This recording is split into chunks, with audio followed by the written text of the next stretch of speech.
ከቀረጥ ነፃ መኪናን ወደ ሀገር ውስጥ የምናስገባባቸው 7 መንገዶች።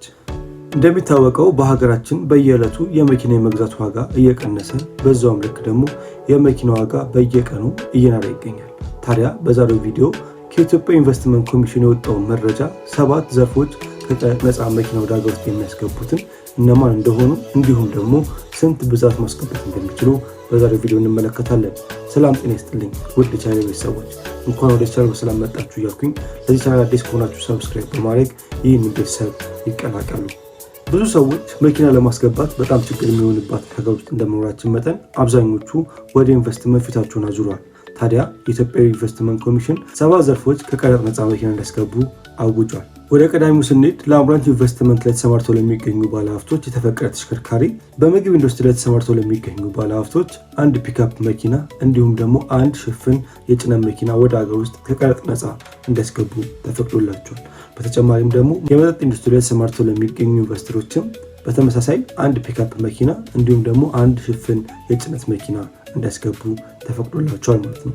የቆዳና የቆዳ ምርቶችን ለሚያመርቱ ባለሀብቶች አንድ የጭነት መኪና የተፈቀደላቸው ሲሆን ፒክአፕ መኪና ግን እንዲያስገቡ አልተፈቀደላቸውም። የጎማ ኢንዱስትሪ ተሰማርተው ለሚገኙ አንድ የፒክአፕ መኪና የተፈቀደ ሲሆን የጭነት መኪና ግን እንዲያስገቡ አልተፈቀደላቸውም ማለት ነው። በቀጣይ ደግሞ በሁለተኛ ደረጃነት የምንመለከተው በግብርና ኢንዱስትሪ ተሰማርተው ለሚገኙ ባለሀብቶች ከቀረጥ ነፃ ወደ ሀገር ውስጥ እንዲያስገቡ የተፈቀደላቸውን መኪና ሲሆን ታዲያ ይህንን መኪና ለማስገባት እነዚህ በግብርና ዘርፍ ላይ የተሰማሩ ባለቤቶች ወይም ደግሞ ባለሀብቶች ባላቸው የመሬት ይዞታ፣ በከብት ብዛት እንዲሁም ደግሞ በሰው ሰራሽ ሐይቃቸው የሚወሰኑ በአገዳ፣ በጥራጥሬ፣ በቅባት እህል እና በሩዝ ላይ ተሰማርተው ለሚገኙ ባለሀብቶች ከ200 እስከ 300 ሄክታር መሬት ላላቸው ባለሀብቶች አንድ ፒክአፕ መኪና እንዲሁም ደግሞ በተጨማሪነት አንድ የሞተር ሳይክል ወደ ሀገር ውስጥ እንዲያስገቡ ፍቃድ ተሰጥቷቸዋል ማለት ነው። እንዲሁም ከ300 እስከ 1000 ሄክታር መሬት ላላቸው ባለሀብቶች አንድ ፒክአፕ መኪና እና አንድ የጭነት መኪና እንዲያስገቡ ፍቃድ ተሰጥቷቸዋል። በእንስሳና በእንስሳ መኖ ላይ ተሰማርተው ለሚገኙ ኢንቨስተሮች ወይም ደግሞ ባለሀብቶች ከ300 እስከ 400 ሄክታር መሬት ላላቸው ባለሀብቶች 4 ፒክአፕ መኪና፣ 3 የሞተር ሳይክል እንዲሁም ደግሞ 2 የጭነት መኪና እንዲያስገቡ ፍቃድ ተሰጥቷቸዋል ማለት ነው።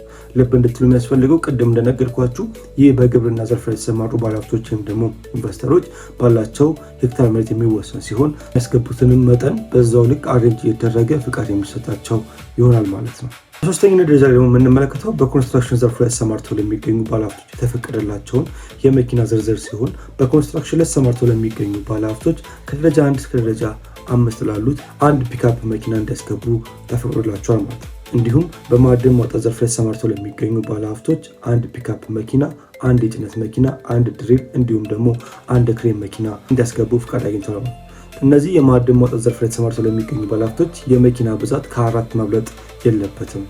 ለመንገድ ተቋራጭ ኮንስትራክሽን ላይ ለሚሰሩ ባለሀብቶች ከደረጃ 1 እስከ ደረጃ 5 ላሉት ለደረጃ 1 ብቻ 2 ፒክአፕ መኪና የሚፈቀድ ሲሆን ከደረጃ 2 እስከ ደረጃ 5 ላሉት ግን አንድ ፒክአፕ መኪና ወደ ሀገር ውስጥ እንዲያስገቡ ፍቃድ ሰጥቷቸዋል ማለት ነው። በአራተኛ ደረጃ ደግሞ የምንመለከተው ባለኮከብ ሆቴል፣ ሪዞርቶች፣ ሆቴሎች እንዲሁም ደግሞ ሬስቶራንቶችን ሲሆን እነዚህ ዘርፍ ላይ ተሰማርተው ለሚገኙ ባለሀብቶች ወደ ሀገር ውስጥ መኪና ማስገባት የሚችሉት የኢትዮጵያ ቱሪዝም ሚኒስቴር ያወጣውን መስፈርት እንደሚያሟሉ ተረጋግጦ ከደረጃ 1 እስከ ደረጃ 2 ላሉ ባለኮከብ ሆቴሎች አንድ ፒክአፕ መኪና የሚፈቀድላቸው ሲሆን ከደረጃ 3 በላይ ላሉት ደግሞ 2 ፒክአፕ መኪና እንዲያስገቡ ይፈቀድላቸዋል ማለት ነው።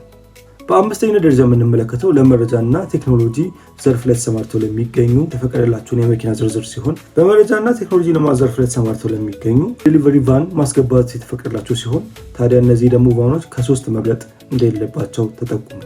በአስጎብኝነት ኢንዱስትሪ ላይ ዘርፍ ተሰማርተው ለሚገኙ ደግሞ ባለሀብቶች 3 መኪኖች በዓመት ውስጥ ማስገባት የሚፈቀድላቸው ሲሆን በተጨማሪነት ደግሞ አንድ አውቶቡስ እንዲያስገቡ ይፈቀድላቸዋል። እነዚህ 3 መኪኖች ለስራው ተስማሚ መሆናቸውን ማረጋገጥ ግን ይጠበቅባቸዋል። በስድስተኝነት ደግሞ የምንመለከተው የኤሌክትሪክ ኃይል ማመንጫ መቆጣጠሪያ እንዲሁም ደግሞ ማስተላለፊያ ላይ ተሰማርተው ለሚገኙ ባለሀብቶች የተፈቀደላቸው የተሽከርካሪ መጠንን ሲሆን እስከ 50 ዋት የሚያመነጩ ባለሀብቶች 2 ፒክአፕ መኪና እንዲሁም ደግሞ በተጨማሪ 2 የጭነት መኪኖችን ወደ ሀገር ውስጥ እንዲያስገቡ ይፈቀድላቸዋል ማለት ነው።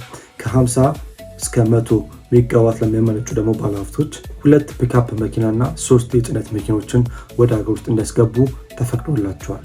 በሰባተኝነትና በመጨረሻ ደግሞ የምንመለከተው የሰራተኛ ማጓጓዣ ላይ ተሰማርተው ለሚገኙ ባለሀብቶች ወደ ሀገር ውስጥ እንዲያስገቡ የተፈቀደላቸው ሲሆን ይህም ደግሞ ባላቸው የሰው ቁጥርና በሰው ብዛት የሚለካ ይሆናል ማለት ነው። ከ25 እስከ 50 ሰራተኞች ላሏቸው ባለሀብቶች 2 ሚኒባስ እንዲሁም ደግሞ 1 አውቶቡስ እንዲያስገቡ የተፈቀደላቸው ሲሆን በተጨማሪም ደግሞ ከ50 በላይ ላላቸው ደግሞ 3 ሚኒባስ እንዲሁም ደግሞ 2 አውቶቡስ ወደ ሀገር ውስጥ እንዲያስገቡ ተፈቅዶላቸዋል። ውድ ተመልካቾች ታዲያ በዛሬው ቪዲዮ ላይ እነዚህ 7 ዘርፎች ነግሬያችኋለሁ።